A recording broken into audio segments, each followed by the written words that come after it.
Mainit ba dyan? Bakit? Hindi ko magana yung aircon. Naka-on? Mark? Si Mark. Where's Mark? Kinasal na ba? Yung aircon. Okay yan, ito. Mahina. Okay, sige.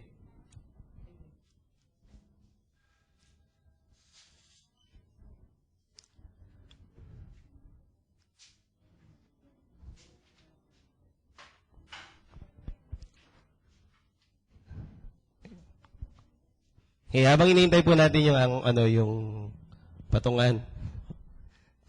Sino po ang nakakasunod sa ating Forerunner series? Taas ang kamay. Pang-ilang part na tayo ngayon? Pangatlo. Ang galing. Ang galing talaga. Palakpakan natin yun. Natatanda yun. Alright. So, pwede ba bago ako mag-share sa inyo? Sorry. Bago ako mag-share sa inyo sorry pa, masama talaga yung pakiramdam ko. In fact, I need to chew another candy. Tell your seatmate kung ano na so far yung natutunan mo sa ating Forerunner series. Diyan na. Naka-record ba yan, sir? Kindly bear with me dahil bibigay na po. Yan, sige po, sige. Yung mga hindi pa po yung mga hindi pa sino yung first time at walang kinalaman doon sa series at hindi naabutan yan? So, tignan niyo sila. Sige, magkwento kayo sa kanila. Huwag niyo na silang tanungin. Dahil pag sumagot sila, ibig sabihin hindi yun totoo.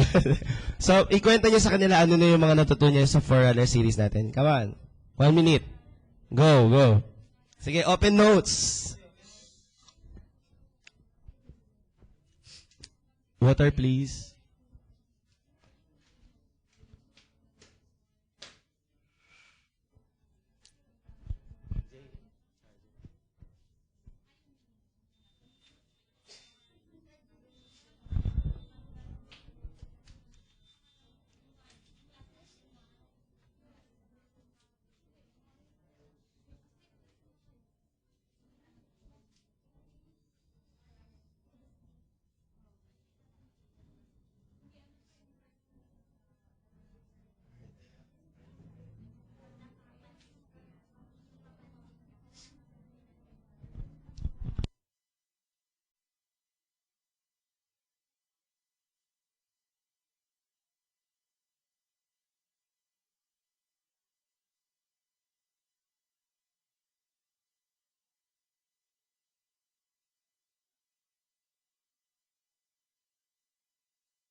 Last 30 seconds.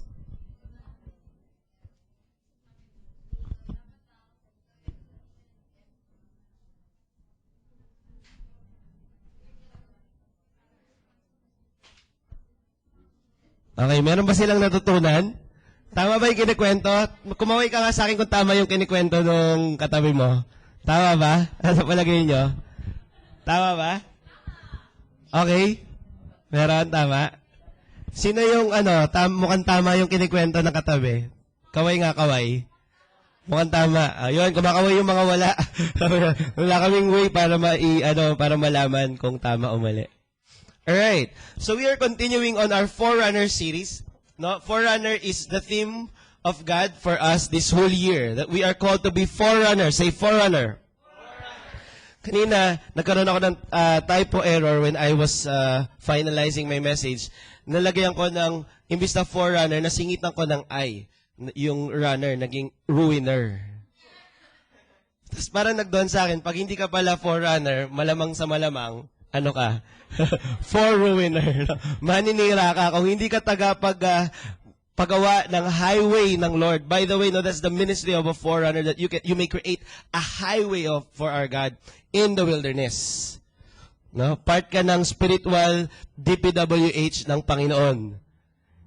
Okay, so pag hindi ka Forerunner, for-ruiner ka. Taga-bakbak ka, taga-sira, ayan. No? But anyways, hopefully po sa ating nasa pangatlong series na tayo, no, pangatlong part na ng ating series. I hope na meron na po tayong idea what being a forerunner is about. Ha? Ang ganda niyang pakinggan parang sasakyan, di ba? Forerunner, no? Yan, but it's more than just going before the Lord, but it's so much about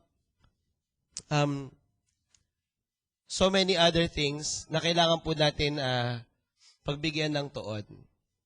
I would like to start with a story. Sino nakakilala sa inyo kay Albert Einstein? Okay, estudyante yan. Kilala si Albert Einstein. Siya po yung isang komedyante noong hindi ba? Ano siya? Galing ng bata. Siya siyang bantog, hindi lamang sa scientist, siyang bantog na scientist. No? Famous for his equation. Okay. E is equal to mc squared. Sabi niya, the whole universe is in a hot, dense state. Nearly 14 million years ago, expansion started. Wait, ano niya ba yan? The Big Bang Theory. Well, Albert Einstein has a driver. Dahil si Albert Einstein po, dahil siya ay bantog, napapag-imbitahan siya sa mga iba't ibang conferences. He talks about science, he talks about his discoveries, he discusses, he lectures on science. At ang mga tagapakinig niya ay hindi lamang po basta-basta mga estudyante ng mga universidad, kundi mga guro, mga profesor, mga kapwa niya, scientist na mababangis at magagaling din. At madalas po siyang tinatawagan upang magsalita at lagi siyang pumupunta para maging instrument of awakening of knowledge to people. Okay, yan po si Albert Einstein.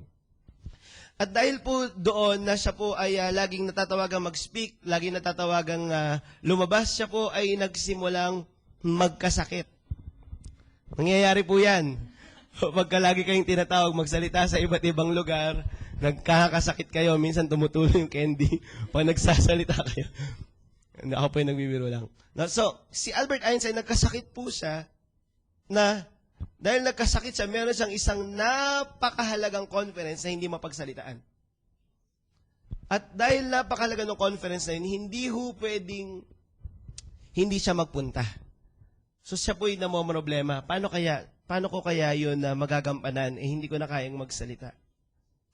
Hanggang siya po ay napatingin sa kanyang driver. Nung sila po ipauwi, sabi niya, itong driver ko ay lagi kong kasama. Itong driver ko ay laging nanonood sa aking mga pagsasalita. Itong driver ko ay lagi kong kausap. Pinagpa-practicean ko to, yung mga sinishare ko sa kanila, sa kanya ko unang sinasabi. Kaya ito pong driver na to sa makatuwid, lahat po ng alam ni Albert Einstein halos ay naipasa sa kanya. Because this driver is close to him, nakinikwento niya sa kanya lahat. In fact, dahil idol na idol niya si Albert Einstein, ginaya niya ang kanyang buhok, hairstyle, ginaya niya ang kanyang bigote. Di ba, ang dali mag-drawing ng Albert Einstein na caricature? Di ba, ginaya niya yung kanyang pananamit, pati yung pananalita. Napansin niyo yon minsan, yung mga taong laging magkasama, halos nagkakapareho. Dahil lagi sila magkasama, parehas ng boses, parehas ng manamit, nakakahawaan. Napansin niyo yon? Nung pag pumunta kayo sa mga malalaking denomination na churches, kasi tayo maliit lang pero sa mga malalaki, makikita nyo, yung mga pastor ay hindi malayong magsalita katulad ng kanilang mga head pastors. Halimbawa, kung ang pastor nila ay pag nag-preach ay ganito, and Jesus is Lord over all the world, and Jesus is Lord over all. Pagdating mo, akala mo yung pastor, yung bishop yung nagsasalita, pero yung pala, yung mga na-train lang niya na pastor. Dahil sa lagi sila magkakasama. Tama kaya? Nangyayari talaga yan. Pag may iniidolo kang professor, may iniidolo kang musician, di ba? Nakakahawig mo siya at naihahambing ka sa kanya. So itong driver na to, dahil lagi niya kasama si Albert Einstein, idolong-idolo niya, ginaya niya lahat, pananalita. Kaya naisipan ni Albert Einstein na ang pagsilitain sa kanyang conference ay ang kanyang driver. Kaya tinatawagan ko po yung driver ko sa hapong ito para magsalita sa atin. Joke lang po. Wala pa po akong sasakyan. Okay. So ito na. Tumayo yung driver. Merong blackboard. Nag-discuss po siya ng mga equation, mga scientific at mga arithmetic at mga algebraic at mga kung ano-ano pang mga functions na ayaw nating i-discuss ngayong hapon. At pagkatapos po niya mag-discuss, tayo, ano yung mga tao, palakpakan. Si Albert Einstein po lamang ang hindi tumayo. Nandun siya sa likod, may sakiramdaman, tinitingnan niya ang kanyang driver. Tapos palakpakan yung mga tao. Tapos sabi po nung isang nag-organize ng conference, Sir Albert Einstein, can we now open the floor for question and answer? Tapos nagulat yung driver, sabi niya, okay. Tapos pinaupo niya yung mga tao. Isa-isang tanong. Alam niyo ho, ang daming tanong pinagsasagot niya. Tama lahat. Impress na impress si Albert Einstein nandun sa likod. Impress na impress sa kanyang driver. Kasi ang galing. Tama lahat ng sagot. Siguro mga mahigit 50 tanong na kasi sinusulit nila dahil masyado siyang busy. Nasagot niya lahat. Can you imagine that? Ganun na sila na duplicate. Pero dumating ho yung isang tanong na ubod ng hirap at hindi ho niya masagot. Namumutla itong driver na ito at gusto niya nang umamin, driver lang mo ako ni Sir Albert Einstein. Huwag ko kayong maniwala sa akin. Namumutla na siya. Tapos alam niyo, ang nangyari, nag-isip ngayon siya, paano ko masasagot yan? Tititigan sila nung taong nagtanong at sabi niya, you know, that question of yours is so easy to answer. In fact, my driver, sitting at the back, can tell you the answer for your question. Okay ba yan? Pwede. Palaman natin yung ano. Actually, that story is quite true. That's quite real. Okay? So, have you ever experienced being mistaken as somebody? Yung napagkamala kang isang tao, ay akala ko ikaw si ganito, ay akala ko ikaw yung artista. Nung kahapon, kasama namin si Mark tsaka si Jam, hindi namin sila nakilala pagkatapos ng makeup. No? In fact, muntikan ko pang i-disiplinahin si Mark. Sabi ko, sino yung kasama mo? Nasubukan mo na bang mapagkamalang iba o masabi sa'yo na, alam mo, may kamukha ka eh. Natry niya na yan? Tapos yung awkward feeling na hindi mo alam kung gusto mo ba yung sinasabi niyang kamukha mo o hindi. Ako, alam ko na eh. Pag may nagsabi, alam mo, pastor, may kamukha ka. Oo, kalbo yan. Hindi niyo pa ako naihambing sa may buhok eh. Okay. So, o kaya yung minsan, hindi naman physical. Minsan, pagka kumanta ka po, grabe yung boses niya, no? Parang si April Boy. Okay. No, minsan sa talino. No? Minsan yung mga disciple ko po, pag nagpipreach, minsan nakaka-receive sila ng comment, uy, pastor na pastor ah. Okay? No? Minsan may mga ganon. Na-experience nyo ba yan? Na-experience nyo yan? Minsan okay, minsan hindi. Depende kung sino yung nakamukha mo at kanino ka inambing. Ako, wag na lang.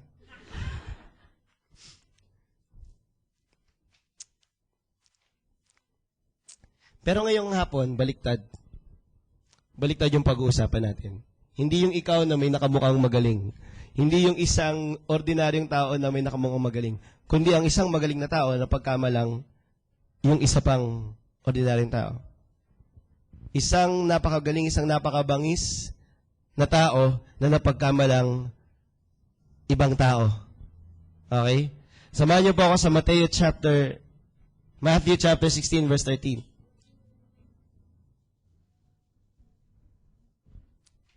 Mark. Asa si Mark? Sa baba na. Yung walang yellow, please. Andiyan na po tayo. Matthew chapter 16, verse 13.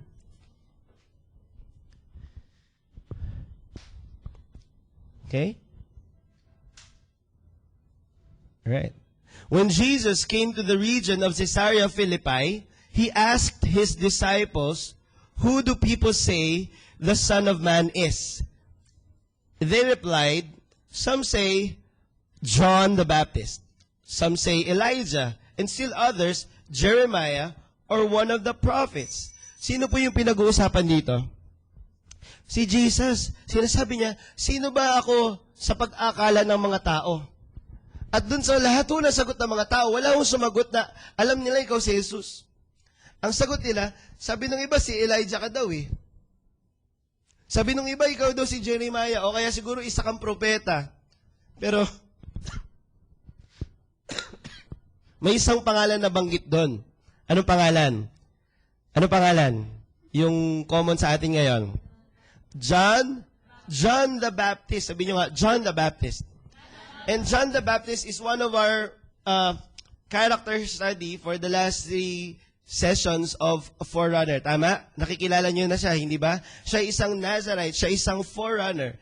At ito matindi. No? This time, nung time na to, na nangyari ito, John the Baptist has already been beheaded. Napugutan na siya ng ulo. By the way, his passion led him to losing his head. Okay, kaya yung mga iba sa inyo na inag-iisip, pagdating ng Lord o pagdating ng Antichrist, hindi ako magpapatatak, no? Dati tatak pa eh. Ngayon, hindi na ako magpapa-inject. Hindi ko alam kung mag-e-evolve pa yan eh. Pero, magpapapugot na lang ako ng ulo kasi yun yung sabi sa Bible, pagka pupugutan ka ng ulo. Amen? Amen? Okay. Parang wala maka-amen dun. Kung iniisip mo sa malayo pa, si John the Baptist, even in his time, nandun pa si Christ, napugutan na siya. Diyan ba kayo? So, nung time na to, napugutan na si John the Baptist, pero ganun ka-powerful yung influence niya that people started to believe that He is resurrected through the person of Jesus Christ. Can you imagine such influence? Patay ka na, pero nagpaparamdam ka pa. Ang mga tao hindi makapaniwala na ikaw ay patay dahil nakita nila si Jesus at akala nila ikaw yon. Andiyan ba kayo? Ikaw na. Hindi, mas nakilala pa nila si John the Baptist kaysa kay Jesus. Can you imagine that? Hello? See, there are rumors that He has risen from the dead. Now, what does it mean? It simply means that the life and the ministry of John the Baptist is very close to the life and the ministry of Jesus Christ. Sa punto pa na si Jesus na nga siya, na pagkamalan pa siyang si John.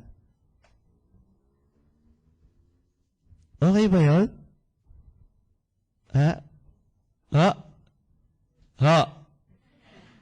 Okay ba yan? Antindi, no? Kaya matakot. Kaya pamalo dito pag mali yung yes niya. See, He performs, it means that He performs the same level of signs, wonders, and miracles. Diba? He caused the blind man to see, the lame man walking, bumubuhay din siya ng patay. Pareha sila, hindi pwede kasi siya mapagkamala kung magkalayo sila eh. Okay? He preaches as brutal as Jesus Christ. In fact, they have the same opening line. Ano yon? You brood of vipers. Sa Tagalog, mga ahas, mga ulupong. Mga lahi ng ahas, mga lahi ng ulupong. Yan ang opening statement ni Jesus at saka ni John the Baptist pag nagpipreach sila minsan. They have the same, they share, yung brutality nila sa pagpipreach parehas. Iniisip ko nga, di ba ako dito, pag tayo ko, lagi ako nakasmile, tapos babatiin ko yung good morning, wala man lang good afternoon, tapos wala man lang good afternoon, pabalik sa akin. Minsan nakakatampo na. Minsan gulatin ko na lang kayo. Mga ahas! Mga ulupong! Siguro, maraming babalik. Ahas ka din! Pakitanggal sa record yun, di ba? John the Baptist, both Jesus and John the Baptist, they have the same level of zeal and passion. Of course, siyempre, mas grabe yung kay Jesus, di ba? Alam naman natin lahat yun, pero andun siya. Andun siya sa same measure, andun siya sa same line. Kaya napapagkamalang si Jesus, si John the Baptist. In this note, it seems that he has grown more famous than Christ. Okay? Which is not really a problem. Hindi siya parang self-centered na sinasabi niya na ako ang bida talaga, hindi si Jesus. Hindi yon. Kaya nagkataong mas sikat siya kasi mas nauna siya mag-ministry kay Jesus. Okay? Mas nauna po siya. Because He is a forerunner. He prepares the way for Jesus. Okay? See, ito yon. There are times that people around you cannot easily identify Christ in your life. Sino ba una nilang nakikilala? Hindi ba ikaw? Hindi ba ikaw? No, hindi nila na-identify agad yung Savior, yung Deliverer. Hindi nila agad na-identify yung finished work ni Christ sa buhay mo. Ang kilala lang nila si Kate. Hi, Kate. Nabibless ako sa iyo. Yun lang alam nila. Para ganoon kay John the Baptist. Mas acquainted sila kay John the Baptist kaysa dun sa Messiah. Okay? Pero everything that John the Baptist is living for, everything that he stands for is about Christ. See, for a time, it is you and not your faith that people know. Nandiyan ba kayo? Yung mga katrabaho nila Lizel, mga katrabaho ni Id. Ikaw ang kilala nila, si Id. No, yung mga classmate ni Cholo.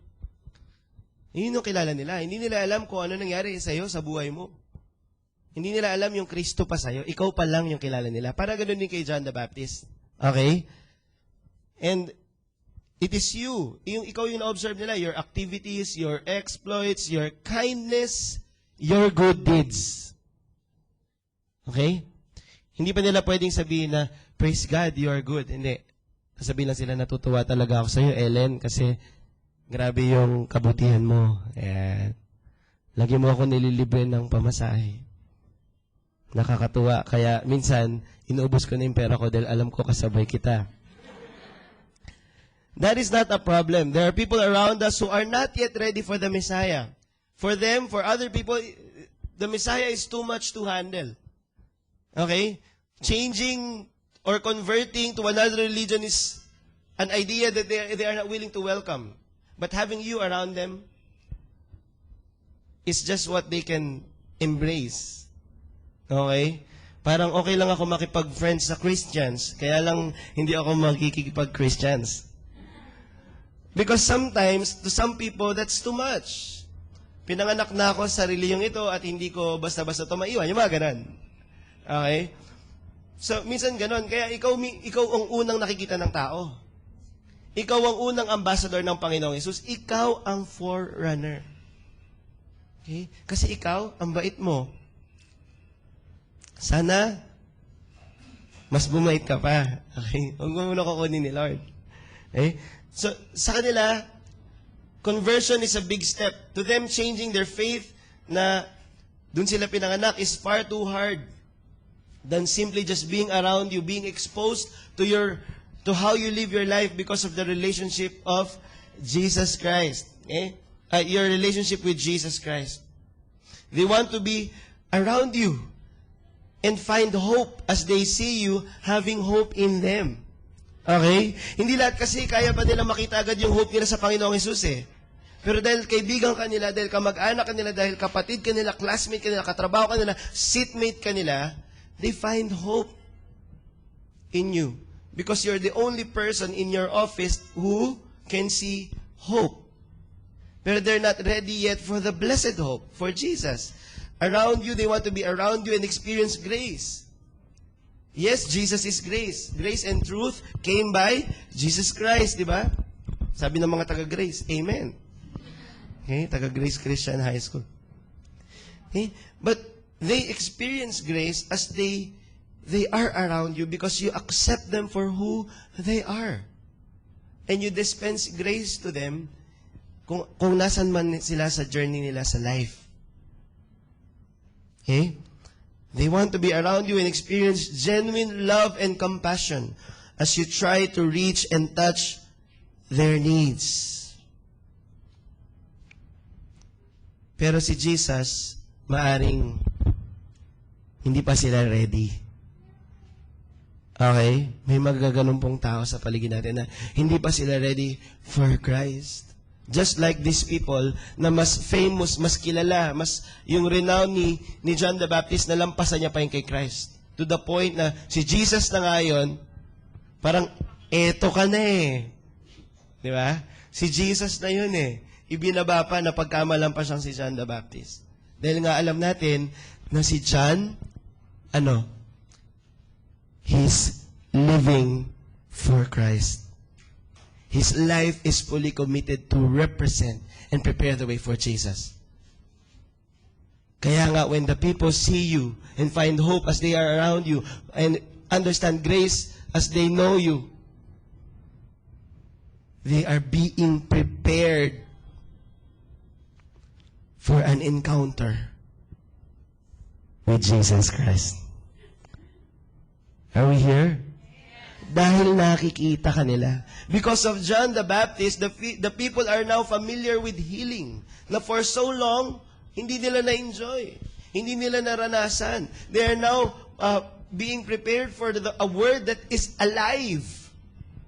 Sinasabi nila pag nagpipreach si Jesus, merong isang bagay dito eh.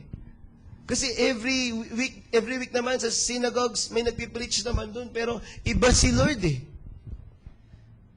Pero dahil hindi pa nila kilala si Jesus, ang kaya lang nila makita si John the Baptist, parang ganun din sa atin. Sometimes, no, you may be the only Bible that people will ever read. Your life, your testimony. Okay?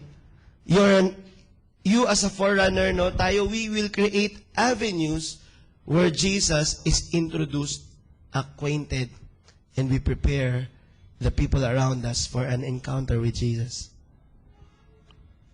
Okay? Yun lamang po yung passion, yun lamang ang goal ni John the Baptist, is to prepare the way of the Lord. Prepare the way for the Lord, sabi sa ibang translation. Hindi towards Him. Yung cell group niya, ang kilala si Kristo. Kaya nga, nung inutusan niya, puntahan niyo nga itong mamang ito, nagpipreach siya dun sa ganitong lupa sa Caesarea Philippi. Tanungin niyo nga kung siya na yon. Punta ngayon yung mga disciple doon ni John the Baptist. Sabi, ikaw na ba yon? Sinasabi na Messiah. Ikaw na ba yung sinasabi ng cell leader namin na Jesus? Okay? Tapos sabi niya, sabi mo doon sa cell leader mo, kay John the Baptist, kung ano nakita mo dito. At sila ay bumalik. Okay? Hindi naman dahil hindi alam ni John the Baptist na si Jesus na yon. Kaya niya pinapunta upang mas makita nila si Kristo, hindi siya. Okay?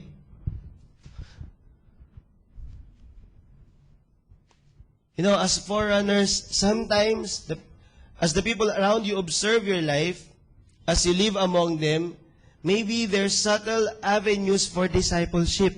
Do you realize that? Yung pag-observe lang nila sa buhay mo as you journey with them. Hindi mo alam, hindi ka aware sa kanila pala, discipleship na yun. Kasi natutuwa sila how you live your life. Nakita nila how you handle your family. Nakita nila your heart for your parents. Tapos napapaisip sila, ba't ba hindi ako ganyan sa mga magulang ko?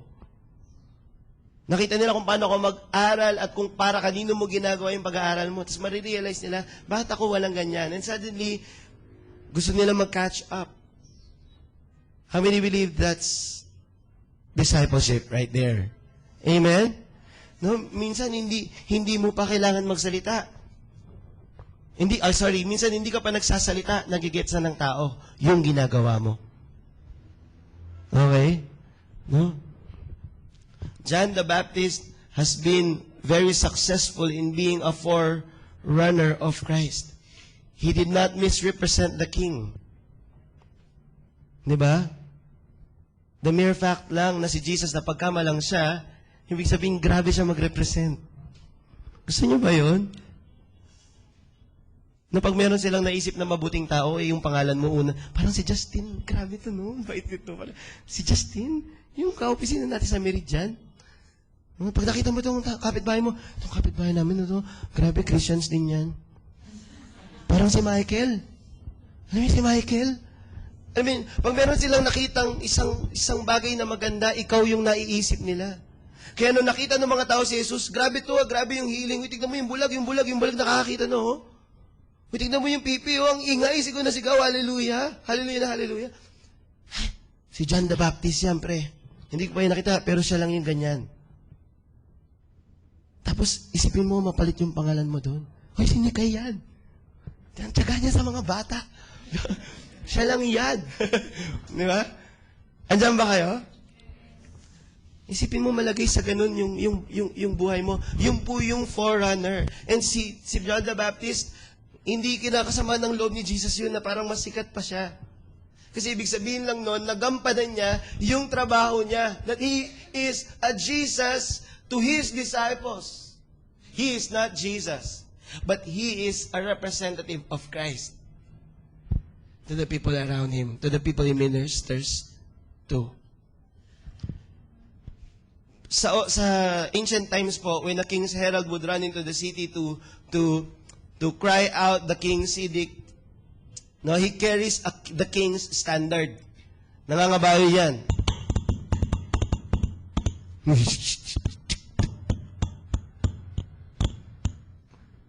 Merong flag na dala-dala.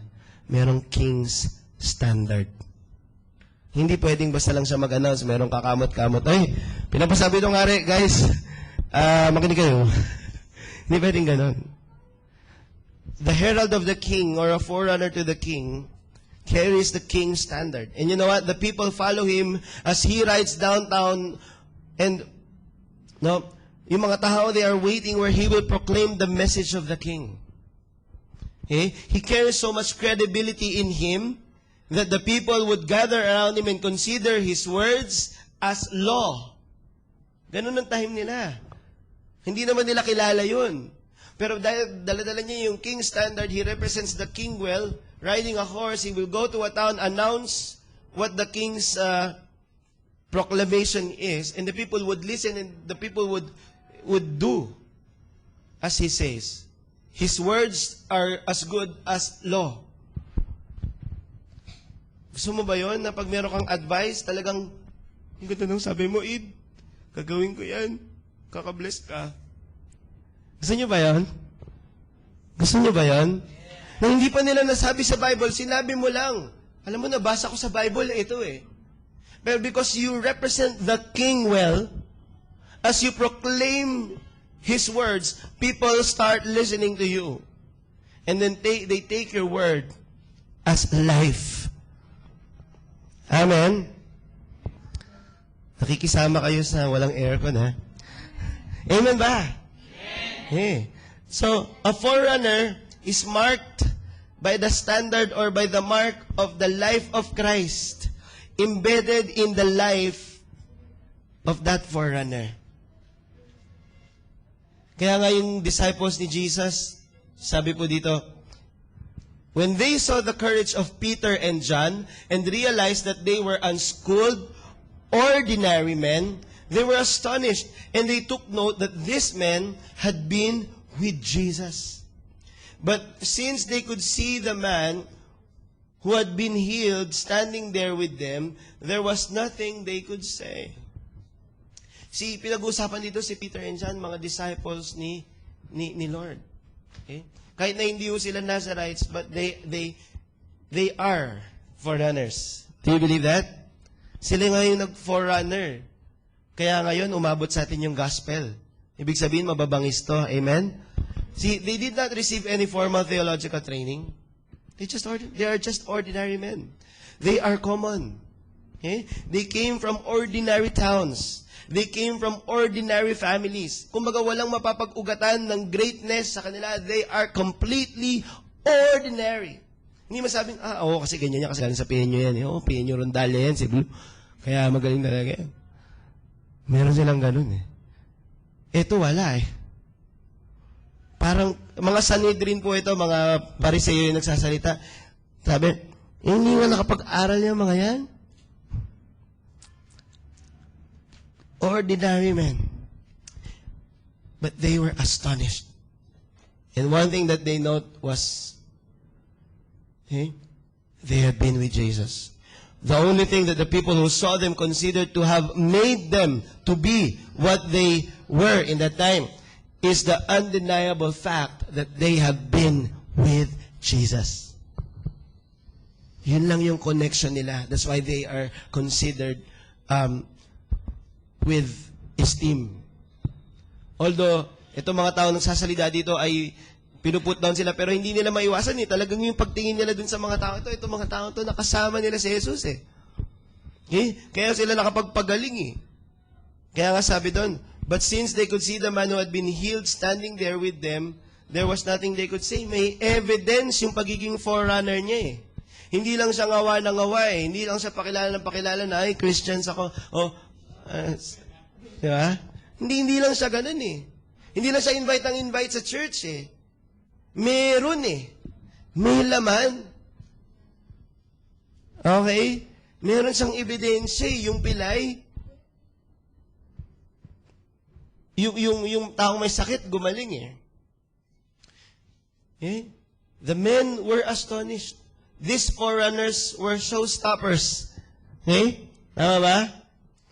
Talagang namangha yung mga tao sa kanila. They are not noted as people with deep theological background. By the way, hindi naman yun yung tinake note sa kanila. Ang grabe, ang galing nila mag-explain. Lupit mag-English. Grabe. Grabe magpaliwanag. Ang lupit ng mga illustration. Grabe understand. Hindi naman yun eh. Okay? It's not their words but their deeds that choked the Sanhedrin. Nandyan ba kayo? Ang nagpa-shut up sa mga Sanhedrin, sa mga kumukontra sa kanila, ay yung mga ginagawa nila. Hindi yung mga sinasabi nila. Kaya nga wala silang masabi.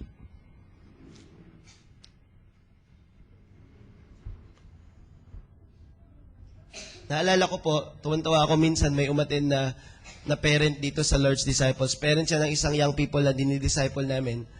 At yung parent na yun, naalala ko yung nung nagsisimula pa lang yung kabataan sa church, sabi nung kabata, parang ayaw po talaga ako ng nanay ko na pumupunta rito eh. Ayaw po talaga niya na ganito. Kasi ginagabi po, ganun, ito, etc. Ang dami sinasabi sa akin. So hirap na hirap siya. He's been struggling to attend. Pinipilit lang niya hanggang sa dumating yung time, nagulat na lang ako, yung nanay niya, nandun. Nagulat na lang ako, pinakilala niya, Pastor, mami ko po, tapos ngiti sa akin, Pastor. Tapos, na-curious ho ako, chinika ko ngayon pagkatapos ng service. Sabi ko, kumusta po? Okay na po, Pastor, ang sarap po pala dito sa inyo, no? Ganyan. So, kumusta, paano ho kayo, napapunta? Tinuro niya anak. Pastor, kasi nagbago yung anak ko. Forerunner. Amen? Palakpakan natin si Lord. Yun ang forerunner. No? Hindi yung makikipag-away sa magulang na, alam mo, Nay, sa Panginoon itong ginagawa ko. Mahiya ka naman. Hindi gano'n. No? Sumasagot-sagot pa.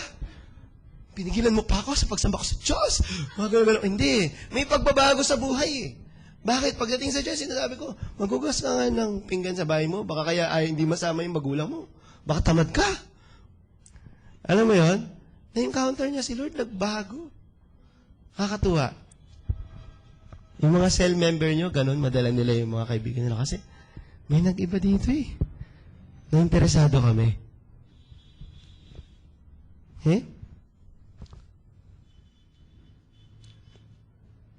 You may not be a person who is gifted, anointed to make the blind men see. Meron na ba nakapagpagaling ng bulag dito?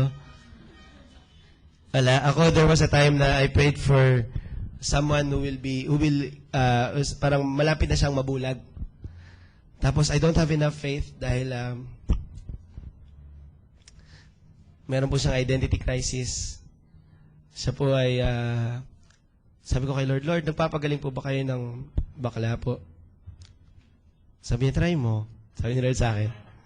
Pinag-pray ko, gumaling eh. Gumaling. Pero hindi naman lagi. Minsan, pag may pinag-pray ako, hindi naman gumagaling. Te-text sa akin, basta hindi ako gumaling. Inom na lang ako gamot. Pero yun gumaling. Pero hindi mo lahat sa atin may ganong capacity o binigyan ng ganong anointing o gift na pag ninilayans ka, gumagaling. Yung isang ahon nating pastor sa Cavite, pag kayo naghihingalo, wag kayo magte-text doon. Lahat ng pinag-pray niya, namatay. Pagkatapos yung pag-pray. Pero sa totoo lang, bago namatay, nabuhay muna. Nakikilala nila si Lord. Okay, yun naman yung mas maganda doon. Okay. Sarap nga nun eh, pag nasa makilala si Lord. Wala na discipleship, diretso na sa langit, di ba? Di ba? Dami nakarelate.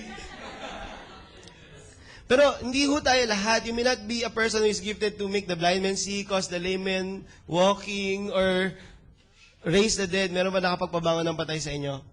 Wala pa siguro. But as a forerunner, you are instrumental for people who lost sight of God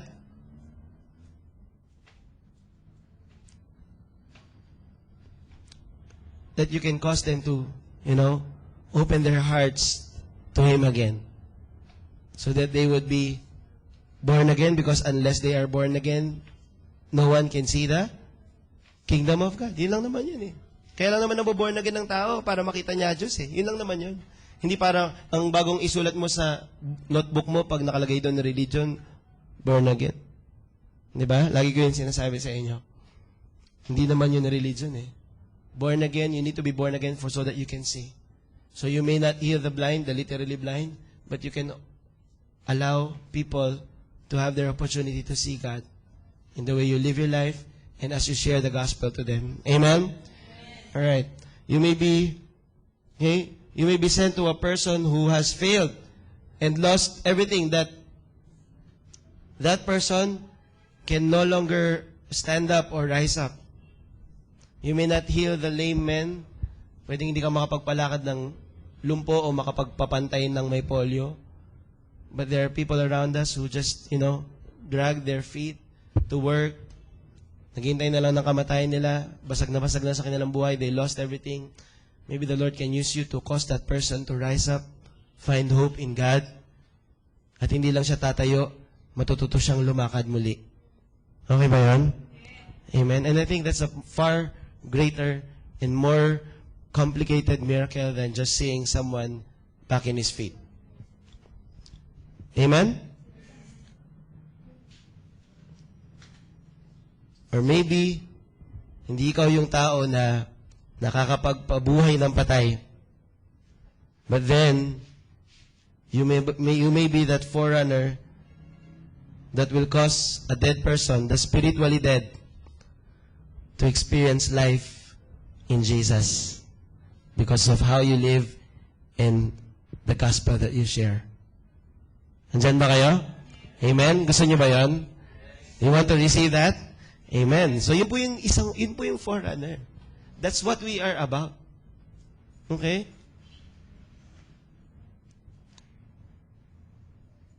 Matthew chapter 11, verse 7 to 16. As John's disciples were leaving, Jesus began to speak to the crowd about John. What did you go out into the desert to see? A reed swayed by the wind? If not, what did you go out to see? A man dressed in fine clothes? No. Those who wear fine clothes are in king's palaces. Then what did you go out to see? A prophet? Yes, I tell you, in more than a prophet. This is the one about whom it is written, I will send my messenger ahead of you, who will prepare the way for you. Sa Malakay chapter 1, verse 3, chapter 3, verse 1. See, the same question is asked today. What is the world seeing in the church? Ano ho nakikita ng mundo pag pinapanood ho nila tayo? Nakakita ho ba sila ng reed swayed out there in the desert? Nakakita ho ba sila ng tao wearing fine clothes? No. Sabi dun kay John the Baptist, did you see a prophet? Yes, and more than a prophet. Ibig sabihin, when they went out to see the forerunner, they found someone extraordinary. They found a prophet and even more than a prophet. The same question is asked today. When the world looks at the church, do they see a prophet for this generation? The prophet that would proclaim the king's words? The prophet who lives like Jesus? Or they're just seeing a group of people wearing fine clothes? Are we here? Ano kaya nakita nila as they encounter us? Are they able to catch the concepts of what it is to be like Jesus, to be with Jesus? Nakukuha ba nila yung konsepto ng isang taong may relasyon sa Diyos pag nakakadaupang palad kanila? In our cell groups, sa mga cell group leaders at saka sa mga cell group members, who do people see? Pag nagsisell tayo, kanino sila close? Close ba sila sa'yo o close sila kay Jesus? Na kanino yung loyalty nila? Nasa Panginoon ba o nasa cell leader o nasa isa't isa? Hindi ba? Andiyan ba kayo? Kaya i-re-evaluate natin yan sa mga life group natin. Sino ba nakikita nila? Kasi hindi tayo eternal. Hindi natin sila kayang punuan. Amen? Ang hinahanap lang ho ng tao, si Kristo. Okay? How long will they try, okay, sa ating mga efforts to share the gospel, how long will we try to educate the dead? Ano ibig sabihin ng educating the dead? Ibig sabihin, nagsishare ka ng gospel, you're giving out information about Jesus, but you're using your own strength, mind, and information. Ano ba yung mga hindi nakakilala kay Christ? Di ba spiritually dead? So kahit ano sabihin mo dyan, sa palagay mo may maririnig ba? Meron? Wala, kahit ano sabihin mo. Kahit pag-aralan mo pa yung mga technical na bahagi ng Bible, i-try mong i-share. Pag wala si Jesus, you don't offer Christ in your gospel, then that's useless. If you offer your vision without Christ, that's useless. Kaya gusto ko yung kanta, Be Thou My Vision. Sino yung vision natin? Si Jesus. Bago pa tayo umabot sa national transformation, si Jesus. Dito sa church, isa lang ang kaya nating ipagmalaki, ipagmayabang, i-offer sa tao. Hindi yung only rice. Sino? Jesus. Si Jesus. Napatunayan na yan doon sa woman in the well, di ba? Nakakalimang asawa na siya. At yung huli, hindi niya asawa. Nakaka-anim na husband. At yung boyfriend niya, nakalibin niya nung time na yon. Yun yung kinakasama niya. Nung tinanong siya ni Jesus, bring your husband, sabi niya, hindi ako married. Kalerki. Umahano pa rin. Hindi ko alam kung okay lang ba gamitin, hindi ko alam yung word na pero English na lang. Nagpo-flirt pa rin. Pero alam nyo, tinasabi ni Jesus doon, sabi niya, ako yung Messiah. All those past relationship of yours, you've been looking for me. I am the antidote for that emotional insanity of yours. Ako lang. I'm here. Drink from me, and you shall never thirst again. Ganun. Kaya ho tayo, as a church, as a people of God, do we offer Christ? Or do we offer our programs? Do we offer our music? Na hindi masyado maganda kanina. Kasira-sira yung technical na parts. Do you offer yourself? Yung sipag mo sa ministry? Yung bangis mo sa pagtutok sa tao? Do you offer that? Or do you offer Christ? Because if Jesus is not here, let's close shop. Let's close this church. Because Jesus is the only thing that we can offer that the world doesn't have. Amen? Sa lahat ng ibang labanan, daig nila tayo. Sound system? Banda? Ano pa? Pagkain? Aircon? Wala akong aircon? Hindi yun eh. Pero si Jesus nandito. Amen? Because we are a church of forerunners. And we are instruments for Jesus encounters to people.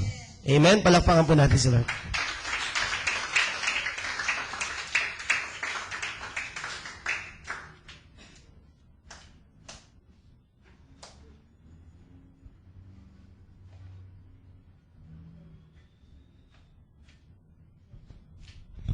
Jesus continued, I tell you the truth, among those born of women, there is not risen anyone greater than John the Baptist. Yet he who is least in the kingdom of heaven is greater than he. Si Jesus mismo po nag-take note ng buhay ni John the Baptist. In the Bible, God has noted 3 persons by the names of Daniel, Job, and Noah. Okay? Kaya si Noah pinangalan ng Noah because those 3 are noted by God.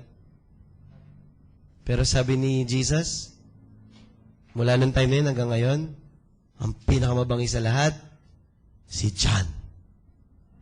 Gusto mo sabihin ni Lord, ano sa Lord's disciples, sino pinakamabangis dyan? Gusto mo yun?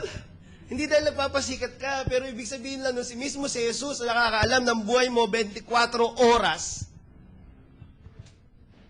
ay tinutukoy ka as a person of commitment, as a person, as a disciple, as a true disciple of God. Amen? Gusto niyo ba yun? Alam mo dyan sa may Quirino High School, kung sino dyan yung talaga naman, forerunner, sabay babanggitin yung pangalan mo. Sabi niya, taga mo sa bato mula ng mga tao yun hanggang ngayon, wala pang pinanganak sa babae na mas mabangis pa kay John. Pero may kaduktong lang siya. Pero sabi niya, pero yung mga nasa kaharian ay mas mabangis pa sa kanya. Huh? Ako yun eh. Nasa kaharian. Ikaw yun. Mas mabangis ka pa daw kay John. Kasi alam niyo kung bakit siya tinaguri ang mabangis. Pinakamalupit sa lahat ng prophets. Iba naman yung konteksto nito eh. Kasi sa lahat ng propeta, siya lang ang nakakita kay Jesus. Isaiah, Daniel prophesied about Christ. But John is the only prophet who saw Jesus. Hindi ito pabangisan ng buhay. Palinawan ng mata to sa pagtuon sa Panginoong Jesus. Diyan ba kayo? John is noted not because of his way of life. Of course, that's part of it. That's the whole package. But he's considered to be greatest than the others because he's able to experience Jesus face to face. Mabangis din naman sila Isaiah, Daniel, di ba? Lulupit kaya nun. Pero bakit siya yung pinaka-great? Because he experienced Christ. Pero bakit yung nasa kaharian ng Lord, mas great pa kay John the Baptist? Kasi we didn't just see Jesus face to face, we have Jesus in our hearts. So hindi ikaw yun. Kung hindi ang Panginoong Jesus na namumuhay sa'yo. Yun po yung simple, na pinaka-simple na explanation. That's why the people in the kingdom are greater is because we are now grafted or we are now joint heirs of Christ. Ibig sabihin, when the Lord God the Father looks at you, He sees the finished work of Christ in your life. Okay? Ang sarap, no? Amen? Palakpakan po natin sa Lord ulit.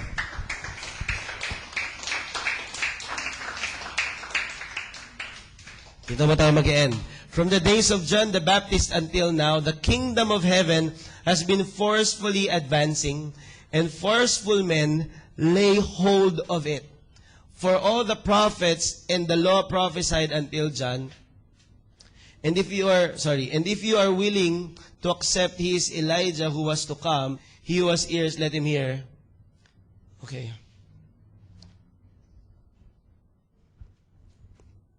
The challenge, katulad ng sabi ko kanina, the challenge of the forerunner is not just in fulfilling the Nazarite vow. Do you remember the Nazarite vow? What are the parts of the Nazarite vow? No. Hindi talaga yung madaling matandaan. No razor will be used in his head. Ano pa? No wine and don't go near the dead. No? Okay, the challenge of the forerunner is not just in fulfilling the Nazarite vow. I hope naalala nyo yung ibig sabihin nun. But in his constant exposure to the life of Jesus Christ. Yun yung challenge. Gaano ka-exposed kay Jesus. The accuracy of our ministry and the transformation of our character is not dependent on how we focus on what we do or what we must do or what we must not do. Our focus is in Christ. Parang yung mga tao sa Bangko Sentral when they are being trained to identify fake money, hindi sila dinadala sa isang museo, sa isang file na puno-puno ng peke na pera. No, they are just trained to look and recognize that which is real and true. So that they would be able to know which is fake.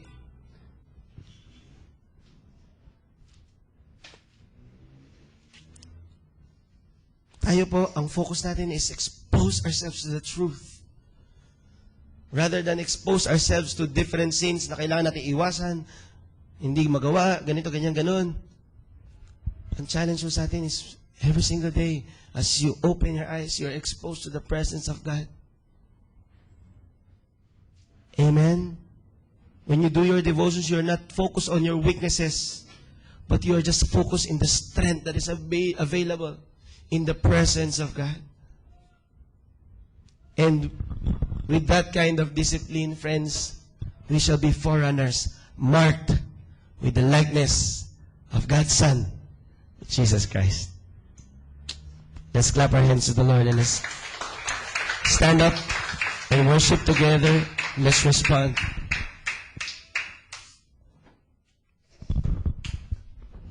Ipo, may I call the worship team?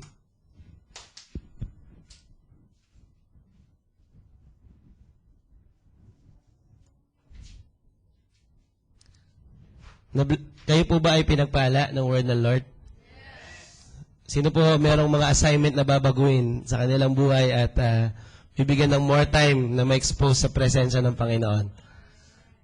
Amen?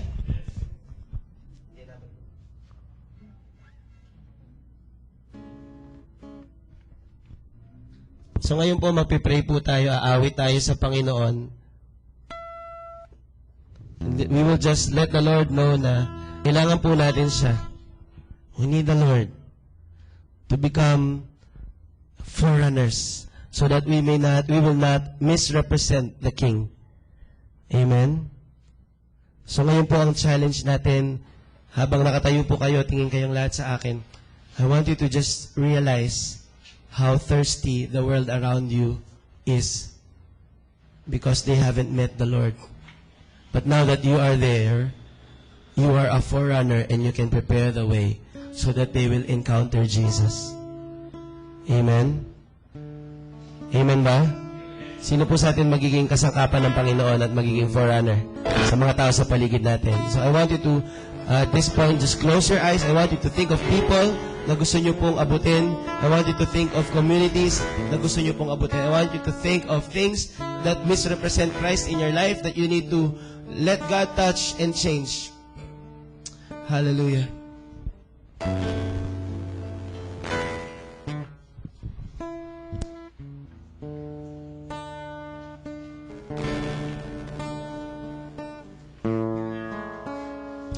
Hallelujah. Let's pray. Lord, we thank you so much for an opportunity and for choosing us to be forerunners, oh God. And Lord, we just ask, Lord God, that you would touch us today, that you would expose us to your enormous strength, your might and your power, all working just to make us successful, just to make us victorious. Allow us to recall that, in fact, one of your names is the Lord, our helper. You are our helper in the times of need. You are our helper in the time of weaknesses, that we can really ask help from you, God. So, Lord, we cry out to you together this afternoon, Lord, asking them, be our strength.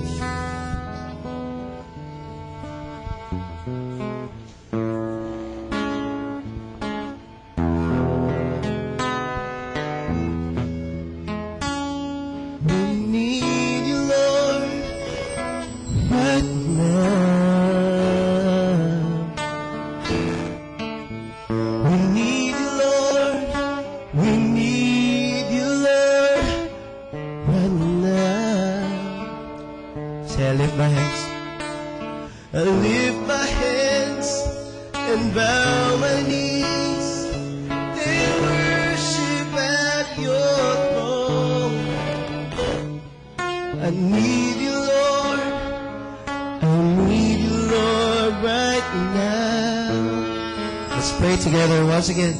I need you, Lord. I need you, Lord.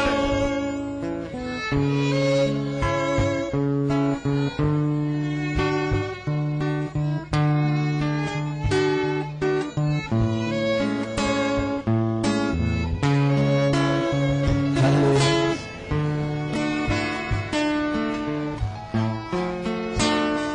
I'll lift my hands and bow my knees in worship at your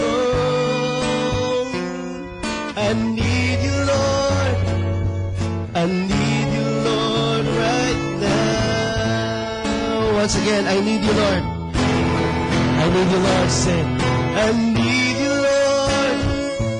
I need you, Lord, right now.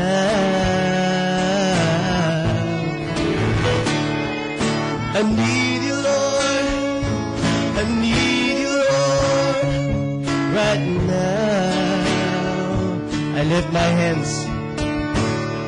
I lift my hands and bow my knees and worship at your throne. I need you, Lord. I need you, Lord, right now. Ngayon po, sabay-sabay natin sabihin as a church, we need you, Lord. We need you, Lord.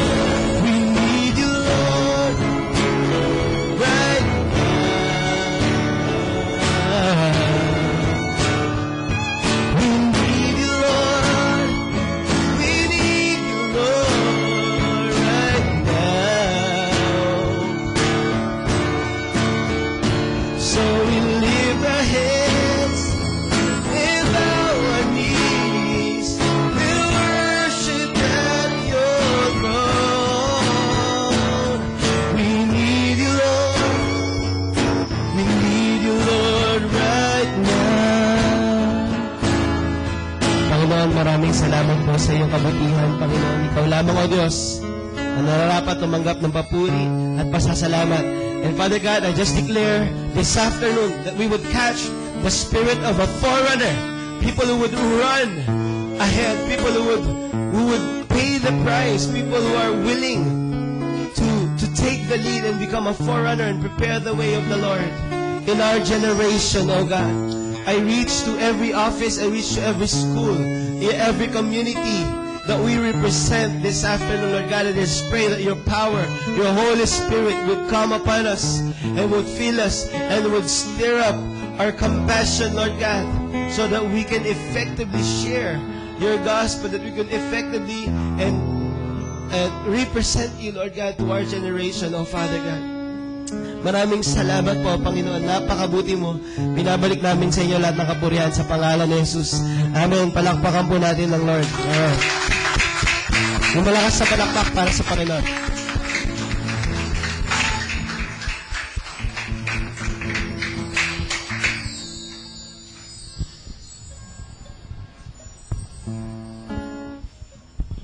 Okay. Yan. Sige.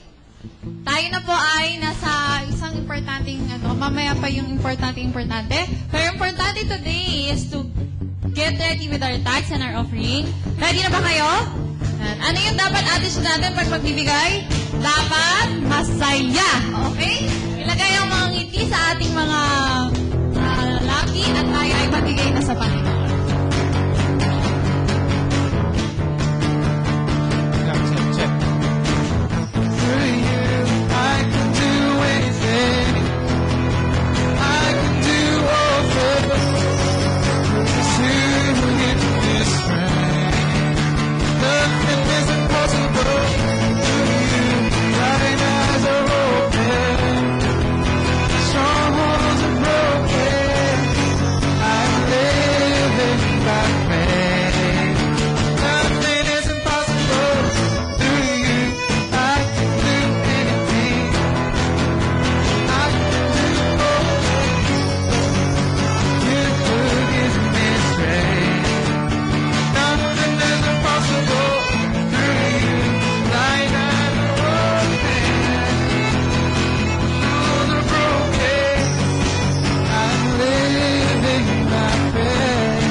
Pag-pray mo natin ang ating tithes and offering. Lord, we give back to you our tithes and offering. We thank you for the joy that we have in giving, and we pray that this tithes and offering will be used for your glory alone. Thank you for the challenge that we have received today, Lord, and we entrust this time to you. In Jesus' name we pray. Amen. Ito hindi matatapos pag hindi mangyayari ito. Tama ba? We are in our most excited we are in the most excited part. Okay. We are in our most exciting part. We are in the most exciting part of our worship service. Handa na ba kayo? Okay, una, palakpakan muna natin. Sino po dito yung mga first-timers? Can you just give away mo, friend? Palakpak! Alright! Okay. Ngayon, palakpakan naman natin yung mga nag-invite. Yung mga nag-invite, taas sa kamay, nag-invite. Okay, palakpakan natin sila. Alright. Okay, pwede ba natin sila samahan dito so we can pray with them and meet them? Alright. Gusto ko lang i-welcome personally ang isa sa mga representative ng Lord's League of Disciples Manila, Cholo. Alright. Okay, let's give him a warm Lord's Disciples welcome. Okay. Wala na ba? Parang hindi na ba ito most exciting part? Ano ba yan? Masaya ba kayo? Nandito sila? Totoo. Parang hindi naman. Sige nga, isa pang palakpakan na welcome sa atin.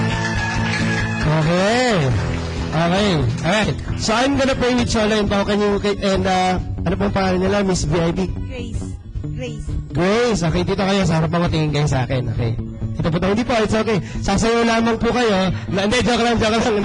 Tingin kayo sa akin. Dito kayo, harap kayo. Okay. So mag-pray lang po tayo. Do you want to give your life to Jesus?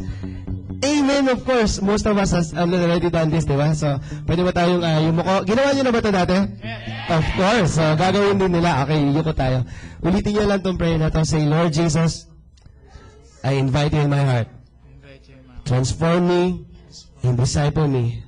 Thank you for forgiving my sins. Thank you for being my Savior. I want to be a forerunner for you in this generation. In Jesus' name, Amen. And huwag kayong gagalaw. Andali lang. Handa na ba kayo? Okay, dahan-dahan po tayong tumalikod and welcome to the Lord's Disciples family. Okay.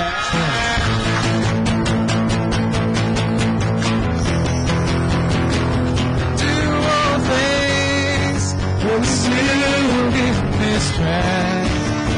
Nothing is impossible through you. Blind eyes are open, strongholds are broken. I'm living by faith. Nothing is impossible. I do all things, and you will give me strength. Nothing is impossible through you. Blind eyes are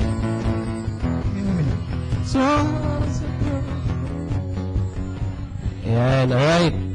Sige po, para po sa ating mga first-timer, wag po muna kayo mag-unaling umalis because we have special treats for you, alright.